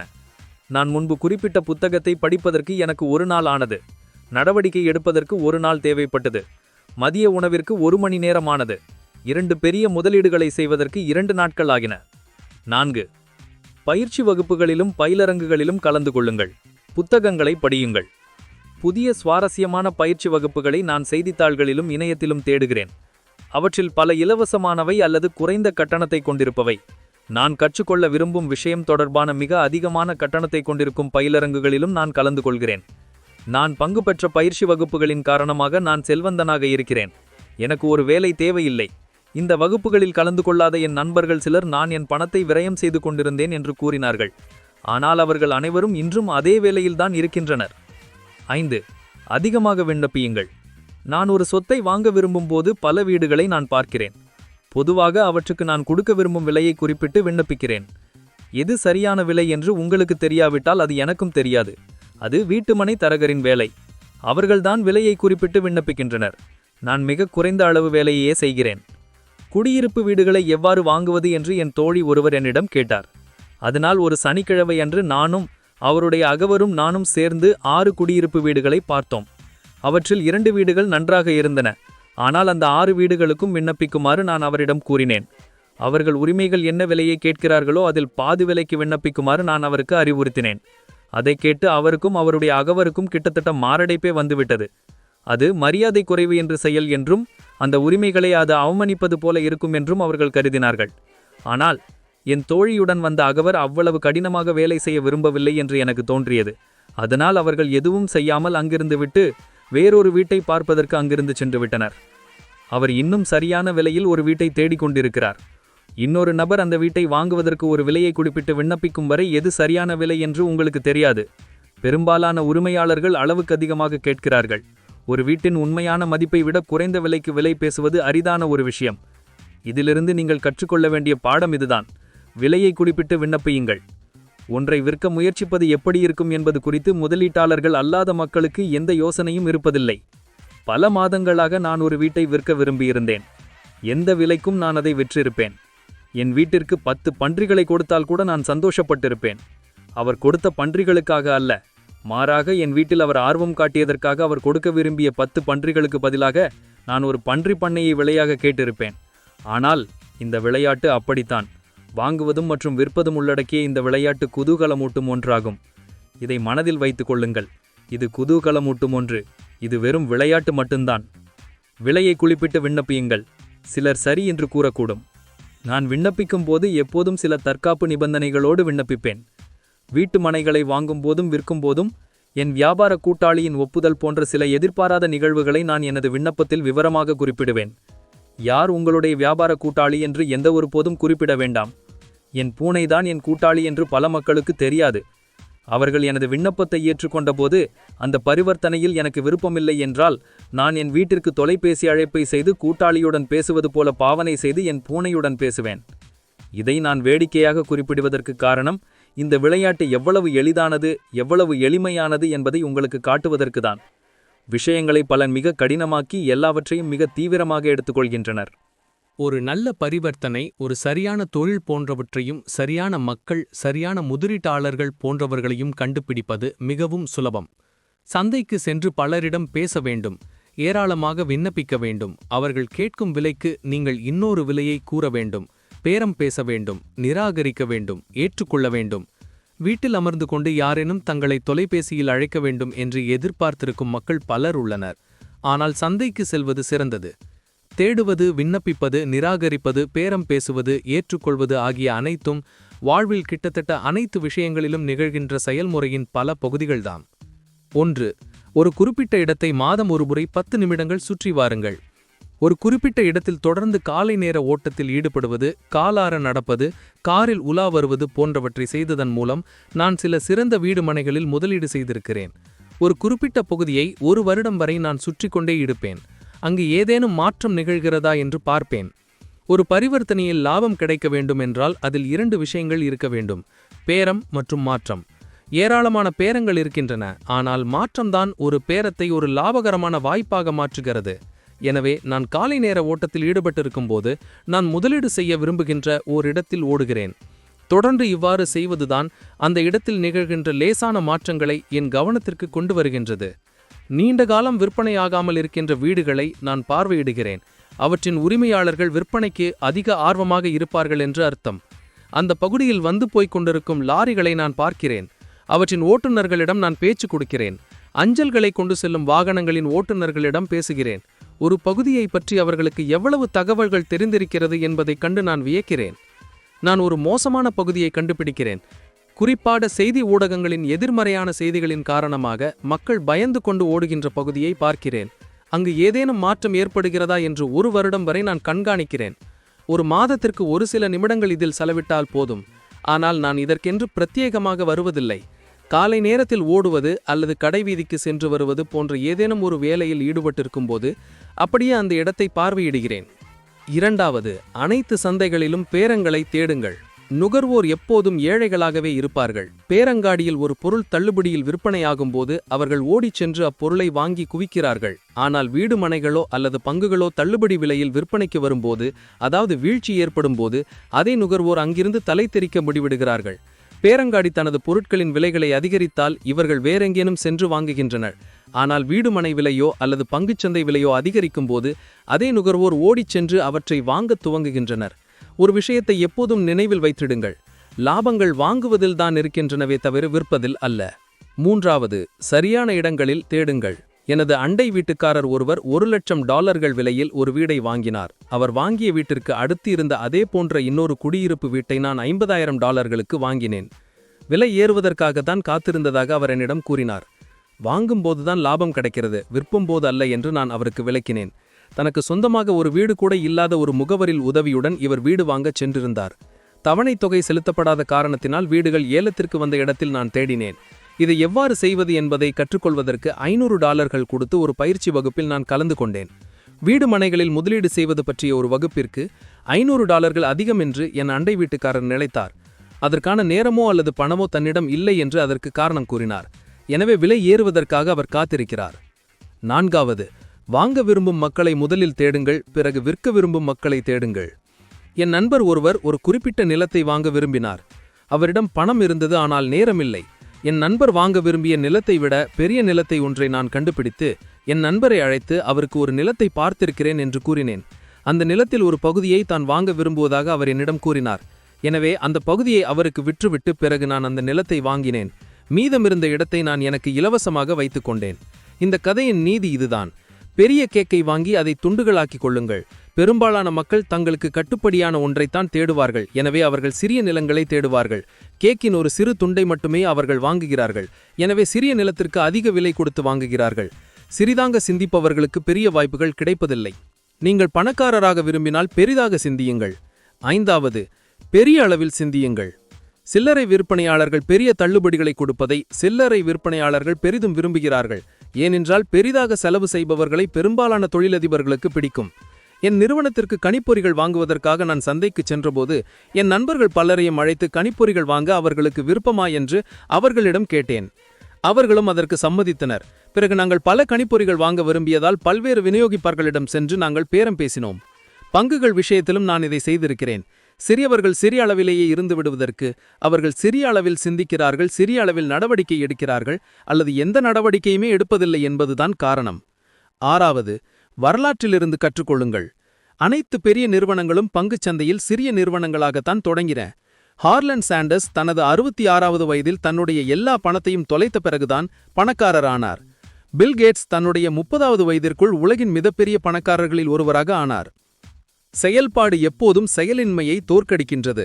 செயலில் இறங்குங்கள், வெற்றிகளை அள்ளிக் குவியுங்கள். செயல்பாடுதான் எப்போதும் செயலின்மையை தோற்கடிக்கின்றது. வாய்ப்புகளை அடையாளம் கண்டுபிடிப்பதற்கு நான் இப்போது செய்து கொண்டிருக்கும் சில விஷயங்கள் இவையாகும். இப்புத்தகம் நெடுகே பலமுறை கூறப்பட்டு வந்திருப்பது போல் பொருளாதார ரீதியான பகுமதிகளை பெறுவதற்கு முன் நீங்கள் நடவடிக்கை எடுக்க வேண்டியது அவசியம். இப்போதே செயலில் இறங்குங்கள். முடிவுரை. இறுதியாக நான் சில எண்ணங்களை உங்களோடு பகிர்ந்து கொள்ள விரும்புகிறேன். நான் இப்புத்தகத்தை எழுதியதற்கும் 2000ஆம் ஆண்டிலிருந்து மிகச் சிறப்பாக விற்பனையாகிக் கொண்டிருக்கும் ஒரு புத்தகமாக இது இருந்து வருவதற்கும் முக்கிய காரணம், அதிகமான பொருளாதார ரீதியான அறிவை கொண்டு எவ்வாறு வாழ்வில் பல பொதுவான பிரச்சனைகளை தீர்க்க முடியும் என்பது பற்றிய உள்நோக்குகளை உங்களுடன் பகிர்ந்து கொள்வதுதான். பொருளாதார ரீதியான பயிற்சி இல்லை என்றால் கடினமாக உழைத்து சேமித்து கடன் வாங்கி அதிகப்படியான வரிகளை செலுத்தி நம் வாழ்க்கையை நாம் ஓட்டிவிடுவோம். முன்பு எப்போதை விட இப்போது நமக்கு சிறந்த தகவல்கள் தேவை. இன்று பல இளம் குடும்பங்கள் எதிர்கொள்கின்ற ஒரு பொருளாதார ரீதியான பிரச்சனைக்கான ஒரு எடுத்துக்காட்டாக பின்வரும் கதையை நான் பயன்படுத்துகிறேன். உங்களுடைய குழந்தைகளை சிறப்பாக படிக்க வைப்பதற்கும் நீங்கள் பணியிலிருந்து ஓய்வு பெற்ற பிறகு வாழ்க்கை நடத்துவதற்கும் தேவையான பணத்தை எவ்வாறு சம்பாதிப்பது? கடின உழைப்பிற்கு பதிலாக இதற்கு பொருளாதார ரீதியான புத்திசாலித்தனம் தேவை. ஒரு நாள் என் நண்பர் ஒருவர் தன் 4 குழந்தைகளின் கல்லூரி படிப்பிற்கு பணம் சேர்ப்பது எவ்வளவு கடினமாக உள்ளது என்பது பற்றி என்னிடம் குறைபட்டு கொண்டிருந்தார். அவர் ஒவ்வொரு மாதமும் கல்லூரி செலவிற்கென்று $300 சேமித்துக் கொண்டிருந்தார். இதுவரை $12,000 பணத்தை மட்டுமே அவர் சேமித்திருக்கிறார். அவரது மூத்த குழந்தைக்கு இப்போது 6 வயது என்பதால் கல்லூரி செலவுகளுக்காக சேமிப்பதற்கு அவருக்கு வெறும் 12 ஆண்டுகள் மட்டுமே இருந்தன. அந்த நேரத்தில் ஃபீனிக்ஸ் நகரில் வீடு மனைகள் சந்தை நிலவரம் மிக மோசமாக இருந்தது. மக்கள் தங்கள் வீடுகளை விற்று கொண்டிருந்தனர். கல்லூரிக்காக சேர்த்து கொண்டிருந்த பணத்திலிருந்து சிறிது பணத்தை எடுத்து ஒரு வீட்டை வாங்குமாறு நான் என் நண்பருக்கு பரிந்துரைத்தேன். அந்த யோசனை அவருக்கு ஆர்வமூட்டியது. அதன் சாத்தியம் கூற்றை நாங்கள் கடந்தாலோசிக்க துவங்கினோம். தன் வங்கியில் அவர் ஏற்கனவே கடன் வாங்கியிருந்ததால் மேலும் அவர்களிடம் கடன் வாங்க முடியாது என்பது அவருக்கு பெரும் கவலை அளித்தது. வங்கியை தவிர ஒரு சொத்தை வாங்குவதற்கு தேவையான பணத்தை திரட்டுவதற்கு வேறு பல வழிகள் இருந்தன என்று நான் அவருக்கு உறுதியளித்தேன். பொருத்தமான ஒரு வீட்டை 2 வாரங்களாக தேடினோம். தேர்ந்தெடுப்பதற்கு ஏகப்பட்ட வீடுகள் இருந்ததால் இந்த விளையாட்டு குதூகலமானதாக இருந்தது. இறுதியில் 3 படுக்கை அறைகளையும் 2 குளியல் அறைகளையும் கொண்ட ஒரு வீட்டை நாங்கள் நல்ல பகுதியில் கண்டுபிடித்தோம். அதன் உரிமையாளர் வேறொரு வேலையில் சேர்வதற்காக தன் குடும்பத்துடன் அன்றைய தினமே கலிபோர்னியாவிற்கு இடம்பெயர வேண்டியிருந்ததால் அவர் அன்றே அந்த வீட்டை விற்க வேண்டியிருந்தது. அவர் தன் வீட்டிற்கு $1,02,000 கேட்டார்.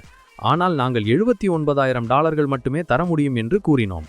அதை உடனடியாக அவர் ஏற்றுக்கொண்டார். 10% முன்பணமாக அவர் கேட்டார். என் நண்பர் வெறும் $7,900 மட்டுமே செலுத்த வேண்டியிருந்தது.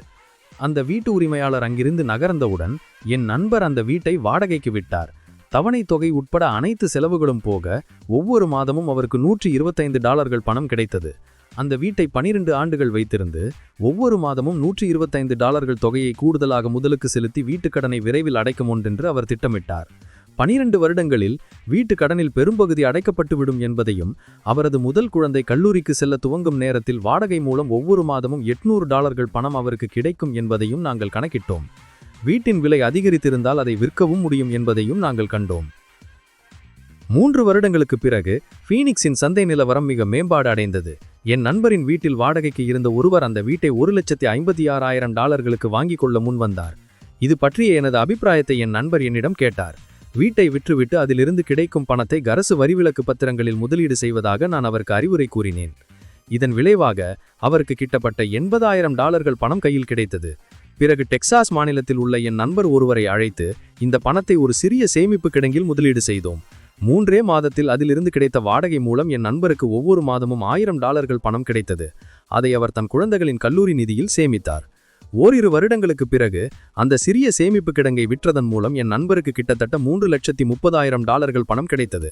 அதை அவர் புதிய பணி திட்டத்தில் முதலீடு செய்ததன் விளைவாக ஒவ்வொரு மாதமும் $3,000 அவருக்கு வருமானம் வருகிறது.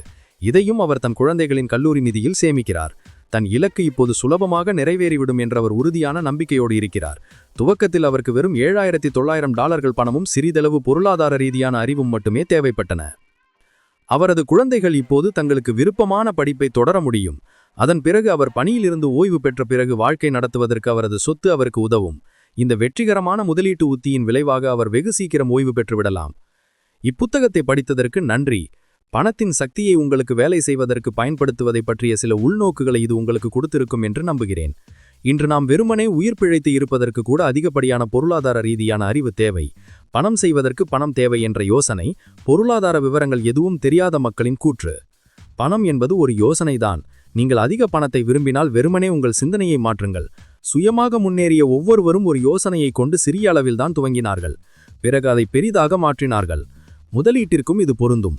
ஒன்றை துவங்கி அதை பெரிதாக வளர்க்கல சில டாலர்கள் மட்டுமே தேவைப்படும். தங்கள் வாழ்நாள் முழுவதும் ஒரு பெரிய முதலீட்டை துரத்தி கொண்டிருப்பவர்கள் பலரை நான் அறிவேன். அதேபோல ஒரு பெரிய முதலீட்டை செய்வதற்காக ஏராளமான பணத்தை சம்பாதிப்பதற்கு தங்கள் வாழ்நாள் முழுவதையும் செலவிடுபவர்களையும் எனக்கு தெரியும். ஆனால் என்னை பொறுத்தவரை இது முட்டாள்தனம். தங்களுடைய அனைத்து பணத்தையும் ஒரே ஒரு முதலீட்டில் முடக்கிவிட்டு விரைவில் அதை இழந்துவிடும் விவரமறியாத பல முதலீட்டாளர்களை நான் அறிவேன். இவர்கள் நல்ல ஊழியர்களாக இருந்திருக்கலாம், ஆனால் இவர்கள் நல்ல முதலீட்டாளர்கள் அல்ல. பணத்தை பற்றிய கல்வியும் அறிவும் முக்கியமானவை. இவற்றை வெகு சீக்கிரமாகவே துவங்கிவிடுங்கள். ஒரு புத்தகத்தை வாங்குங்கள், ஒரு பயிலரங்கில் கலந்து கொள்ளுங்கள், சிறிய அளவில் துவங்குங்கள். $5,000 முதலீடு செய்து அதை $10 லட்சம் மதிப்புள்ள சொத்தாக மாற்றி அதிலிருந்து $5,000 வருமானம் வரும்படி செய்வதற்கு எனக்கு 6 வருடங்கள் ஆனது. ஆனால் நான் சிறுவனாக இருந்த போதே கற்றுக்கொள்ள துவங்கினேன். நீங்களும் சீக்கிரமாக கற்றுக்கொள்ள வேண்டும் என்று நான் உங்களை ஊக்குவிக்கிறேன்.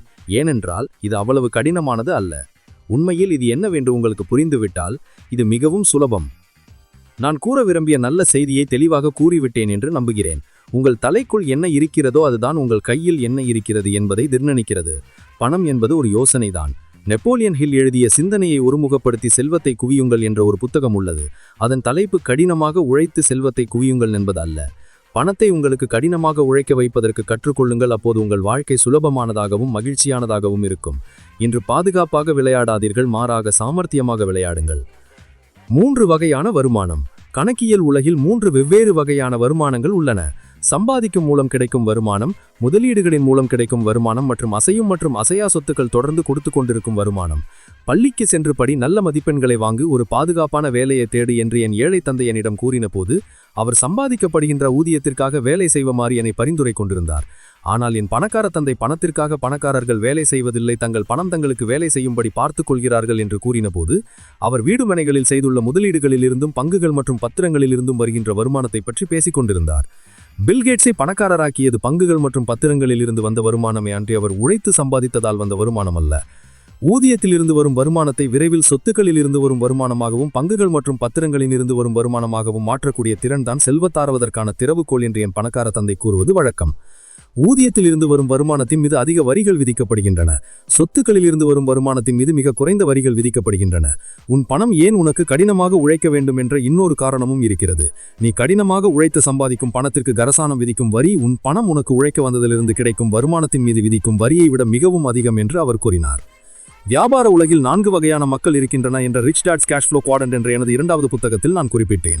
ஊழியர்கள், சுயதொழில் செய்பவர்கள், வியாபார உரிமையாளர்கள் மற்றும் முதலீட்டாளர்கள் தான் அவர்கள். பெரும்பாலான மக்கள் ஊழியர்களாகவோ அல்லது சுயதொழில் செய்பவர்களாகவோ ஆகுவதற்கு மட்டுமே பள்ளிக்கு செல்கிறார்கள். இந்த 4 வகையான மக்களிடையே இருக்கும் மைய வேறுபாடுகளை பற்றியும் மக்கள் எவ்வாறு தங்கள் நிலையை மாற்றிக்கொள்ள முடியும் என்பதை பற்றியும் நான் புத்தகத்தில் எழுதினேன். உண்மையில் எங்களுடைய பயிற்சி பாடங்களில் பெரும்பாலானவை வியாபார உரிமையாளர்கள் மற்றும் முதலீட்டாளர்களுக்காகவே உருவாக்கப்பட்டுள்ளன. Rich dad's guide to investing என்ற எனது 3வது புத்தகத்தில் ஊதியத்திலிருந்து வரும் வருமானத்தை சொத்துக்களிலிருந்து வரும் வருமானமாகவும் பங்குகள் மற்றும் பத்திரங்களிலிருந்து வரும் வருமானமாகவும் மாற்றுவதன் முக்கியத்துவத்தை விரிவாக விளக்கியிருக்கிறேன். என் பணக்கார தந்தை ஒரு உண்மையான முதலீட்டாளர் செய்வதெல்லாம் ஊதியத்திலிருந்து வரும் வருமானத்தை சொத்துக்களிலிருந்து வரும் வருமானமாகவும் பங்குகள் மற்றும் பத்திரங்களிலிருந்து வரும் வருமானமாகவும் மாற்றுவதுதான். நீ என்ன செய்து கொண்டிருக்கிறாய் என்பதை நீ அறிந்திருந்தால் முதலீடு ஆபத்தானதல்ல, அது வெறும் பொது அறிவுதான் என்று கூறுவது வழக்கம். பொருளாதார சுதந்திரத்திற்கான திறவுகோல். ஊதியத்தின் மூலம் வருகின்ற வருவாயை விரைவில் சொத்துக்களிலிருந்து வரும் வருமானமாகவும் பங்குகள் மற்றும் பத்திரங்களில் வருகின்ற வருமானமாகவும் மாற்றக்கூடிய திறன்தான் பெரும் செல்வந்தராவதற்கும் பொருளாதார சுதந்திரத்தை பெறுவதற்குமான திறவுகோல். இத்திறமையை எனக்கும் மைக்குக்கும் கற்றுக் கொடுப்பதில் என் பணக்கார தந்தை ஏராளமான நேரத்தை செலவிட்டார். நானும் என் மனைவி கிம்மும் பொருளாதார ரீதியான சுதந்திரத்தை அனுபவிப்பதற்கும் இனி ஒருபோதும் வேலை செய்ய வேண்டிய கட்டாயமில்லாமல் இருப்பதற்கும் காரணம் இத்திறன் எங்களுக்கு இருப்பதுதான். நாங்கள் தொடர்ந்து வேலை செய்து கொண்டிருப்பதற்கு காரணம் நாங்கள் அதை தேர்ந்தெடுத்திருப்பதுதான். நாங்கள் இன்று ஒரு வீடுமனை முதலீட்டு நிறுவனத்தை சொத்துக்களிலிருந்து வருகின்ற வருமானத்திற்காக வைத்திருக்கிறோம். புத்தகங்களையும் விளையாட்டுகளையும் உருவாக்குவதற்காக நாங்கள் ஒரு பொருளாதார கல்வி நிறுவனத்தையும் துவங்கினோம். எங்களுடைய பயிற்சி திட்டங்கள் அனைத்தும் என் பணக்கார தந்தை எனக்கு கற்றுக் கொடுத்த அதே திறமைகளை, அதாவது ஊதியத்தின் மூலம் வருகின்ற வருவாயை சொத்துக்களிலிருந்து வரும் வருமானமாகவும் பங்குகள் மற்றும் பத்திரங்களிலிருந்து வருகின்ற வருமானமாகவும் மாற்றக்கூடிய திறமைகளை கற்றுக் கொடுப்பதற்காக உருவாக்கப்பட்டவைதான். நாங்கள் உருவாக்குகின்ற விளையாட்டுகள் முக்கியமானவை, ஏனெனில் அவை புத்தகங்களால் கற்றுக் கொடுக்க முடியாதவற்றை அவை கற்றுக் கொடுக்கின்றன. எடுத்துக்காட்டாக, வெறுமனே ஒரு புத்தகத்தை படிப்பதன் மூலம் சைக்கிள் ஓட்ட உங்களால் ஒருபோதும் கற்றுக்கொள்ள முடியாது. நாங்கள் பெரியவர்களுக்காக உருவாக்கியுள்ள கேஷ் ஃப்ளோ விளையாட்டுகளும் குழந்தைகளுக்காக உருவாக்கியுள்ள கேஷ் ஃப்ளோ விளையாட்டுகளும் ஊதியத்தின் மூலம் வருகின்ற வருவாயை சொத்துக்களிலிருந்து வரும் வருமானமாகவும் பங்குகள் மற்றும் பத்திரங்களிலிருந்து வருகின்ற வருமானமாகவும் மாற்றக்கூடிய அடிப்படை முதலீட்டு திறமைகளை மக்களுக்கு கற்றுக் கொடுப்பதற்காக வடிவமைக்கப்பட்டுள்ளன. கணக்கியல் மற்றும் பொருளாதார கல்வியின் கோட்பாடுகளையும் அவை கற்றுக் கொடுக்கின்றன. உலகிலேயே இத்தனை திறமைகளையும் ஒரே நேரத்தில் மக்களுக்கு கற்றுக் கொடுக்கின்ற கல்வி பயிற்சி விளையாட்டு இது ஒன்றுதான். கேஷ் ஃப்ளோ 202 விளையாட்டானது கேஷ் ஃப்ளோ 101 விளையாட்டின் உயர்தர வடிவமாகும்.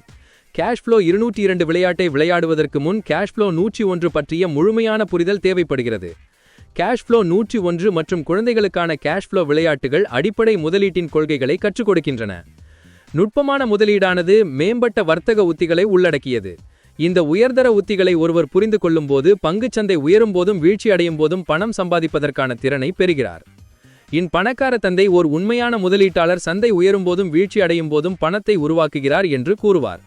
அப்படிப்பட்டவர்களிடம் அதிகமான தன்னம்பிக்கை இருப்பது அவர்கள் அதிகப்படியான பணத்தை உருவாக்குவதற்கான காரணங்களில் ஒன்று.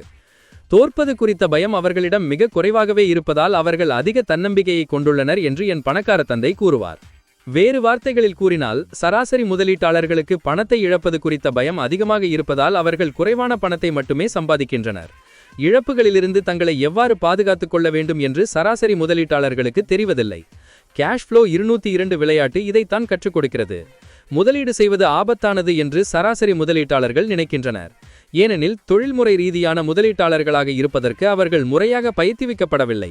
நீங்கள் என்ன செய்து கொண்டிருக்கிறீர்கள் என்று உங்களுக்கு தெரியாமல் இருப்பதிலிருந்துதான் ஆபத்து வருகிறது என்று அமெரிக்காவின் பெரும் பணக்கார முதலீட்டாளர் வாரன் பஃபே கூறுகிறார்.